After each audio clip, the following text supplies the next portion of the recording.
Well, hi everybody, I'm Bill Whittle and this is Afterburner. And once again, we need to do something so simple, so obvious and logical that no one in the present political landscape seems to have the basic education, the courage, or the simple common sense to try to attempt. We need to look back, not way back, but well within living memory, to see what happens when the idea of tolerance merely becomes a code word for suicide. You know, we today cannot fully appreciate the transformational psychological horror that the First World War produced upon the world, but most especially upon the British Empire.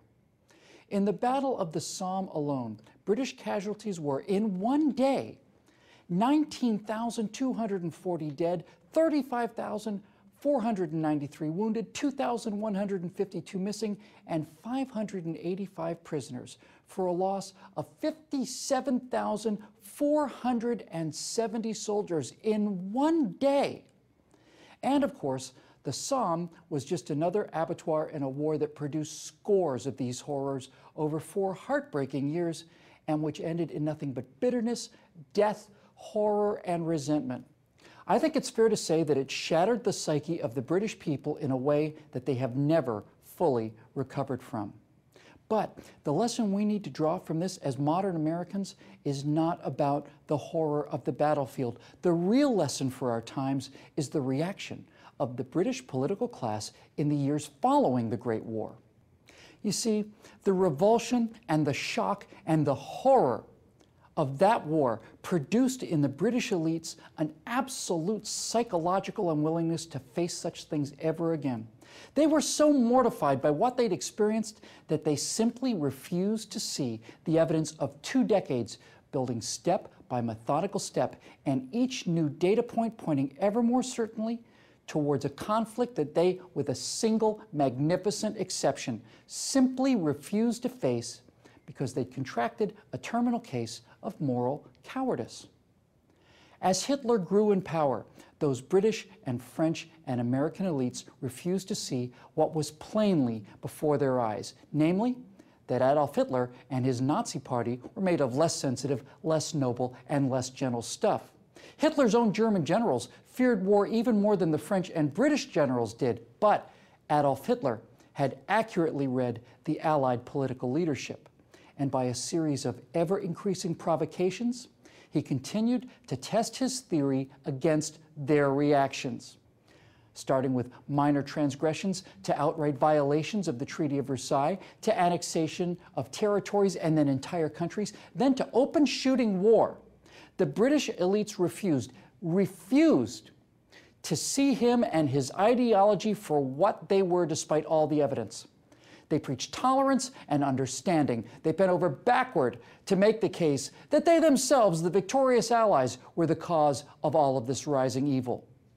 And the result of this weakness, this irresolution, this moral and physical cowardice was the creation of the certainty in the mind of Hitler and the Nazis that the West had become so weak, so morally decadent, and afraid that they would never fight again.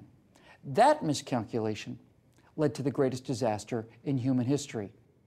The Japanese made an identical calculation with regard to the Americans and were amazed that we simply did not surrender the Pacific after their attack on Pearl Harbor. No, it is weakness, not strength, cowardice, not courage, and resolute action that start wars. And it was the preaching of tolerance and acceptance of these challenges and intentional provocations by the liberals and progressives of the times that were directly responsible for those wars.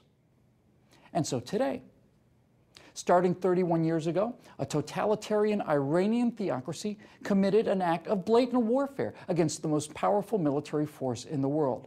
They had bet on the weakness of the American president, Jimmy Carter, and the post-Vietnam weariness and disgust of the American people. The storming of the American embassy in Tehran brought them not overwhelming military response, but, like the British and French reactions to Hitler 40 years earlier, simply strongly worded diplomatic letters and behind-the-scenes sympathy for the so-called injustices they'd endured. The hostages, which had been held for 444 days as a banner of American weakness, were returned within hours of the election of a new president, perceived to be cut from somewhat stronger cloth. Now, since then, that radical Islamic philosophy, Shia terrorism exported throughout the world by Iran, and Sunni terrorism called Wahhabism, advanced by our good friends the Saudis, has been at war non-stop, not just with America in Kuwait and Iraq and Afghanistan, but in perpetual attacks against Jews in Israel, at war with Russia in Chechnya, at war with Hindus in India in the Kashmir, at war with African animists and Christians in Darfur and throughout the rest of Africa, at war with Buddhists in Asia, at war with the Chinese, with the Uyghurs, fomenting rebellions in South America, and so on.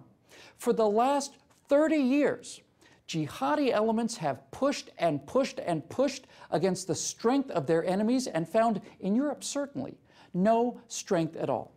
None.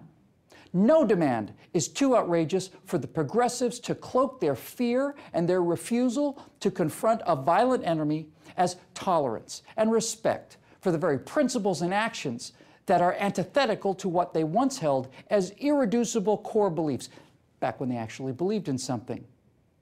Now, in America, Osama bin Laden made the same calculation of weakness and moral cowardice that Hitler and Tojo and Khomeini had made before him. But, unfortunately for him, the Jimmy Carters and Bill Clintons needed for such a gambit to pay off were not in office on that day.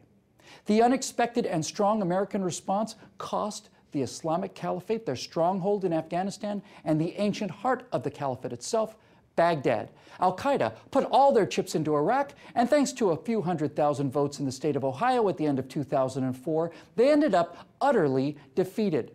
So, after 9/11, no further attacks on American soil were forthcoming because there seemed to be, to their utter amazement, given what they see in our movies and our news media, unseen strength left in America. But now, weakness is the coin of the realm once again, and the provocations and challenges come faster and they're more daring.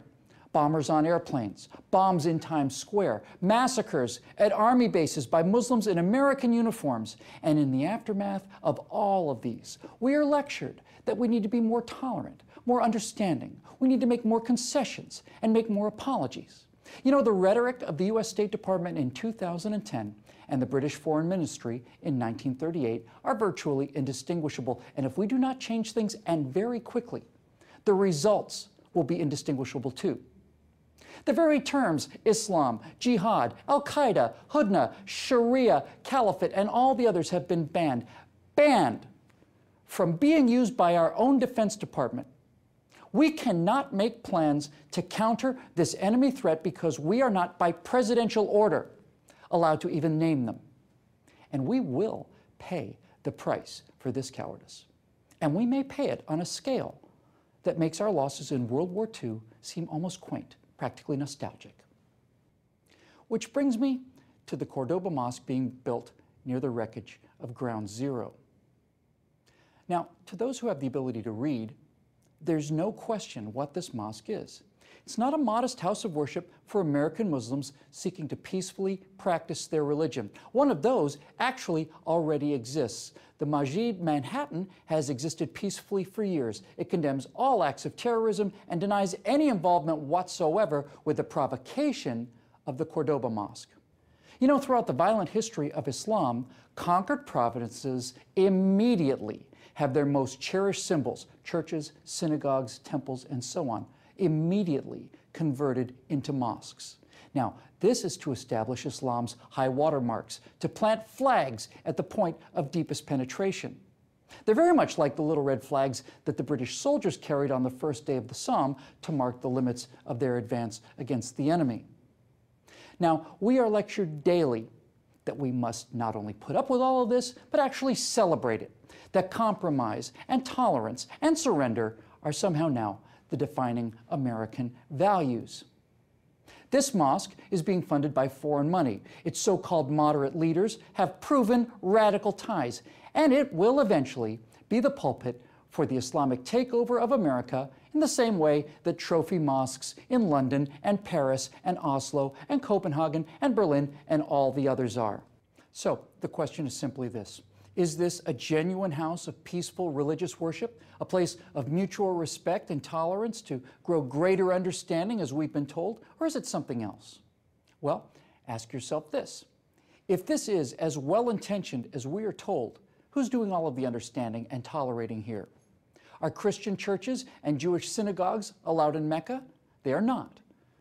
Do Christian and Jewish and Buddhist and Hindu congregations meet every week to hear sermons about the destruction of the Muslim religion, the way that hundreds of millions of Muslims chant death to America and death to Israel and death to the West in their religious services every week? They do not. Do Christian or Jewish or Hindu or Buddhist believers call for separate treatment and their own legal systems for themselves in those few Muslim countries where they're allowed to exist at all? They do not. Tolerance, as it's being sold to us, is exclusively a one-way street, but a tolerant society is one that works both ways. Truly tolerant, moderate American Muslims would understand the pain and the provocation that this mosque generates among their fellow citizens, and if they genuinely believe in the mutual respect and understanding that they claim to want to create, why would they begin with such a poke in the eye to the people that they claim to want to improve relations with? American Japanese citizens did not insist on a Shinto shrine on the banks of Ford Island overlooking the wreck of the USS Arizona in Pearl Harbor, because that is what mutual tolerance looks like. Giving up everything at every turn to people who give up nothing in return and whose response to charity and decency is merely to increase the outrageousness of their demands is not tolerance, and it's not decency, and it's certainly not moral superiority. It's not the highest ideals of the American character. It's cowardice. It's the unwillingness to face a threat proclaimed by loudspeakers all across the world every single week. It's the moral weakness to face the fact that for every ideology in the world, there is an opposing one that wishes for, plans for, prays for, and eventually executes its destruction. And it's one more data point that our pampered, idiotic, and self-proclaimed morally superior elites have reached a point of self-loathing and self-delusion that drives them to actions that are indistinguishable from suicide. Cowards, you see, have a moral, psychological, and intellectual imperative to claim that their cowardice is in fact strength, and their moral weakness is, somehow, simply because they say so, moral superiority. But those of us who still know the difference between mutual tolerance and compromise versus unilateral concession, surrender, and suicide, well, we have very little time left. About 2.5 months as I record this. Oh, and by the way, the same people tell us that we also need to be tolerant of the crime wave and massive illegal invasion of our southern border, and for the same reasons. Remember that in November, because my friends, we are running out of time.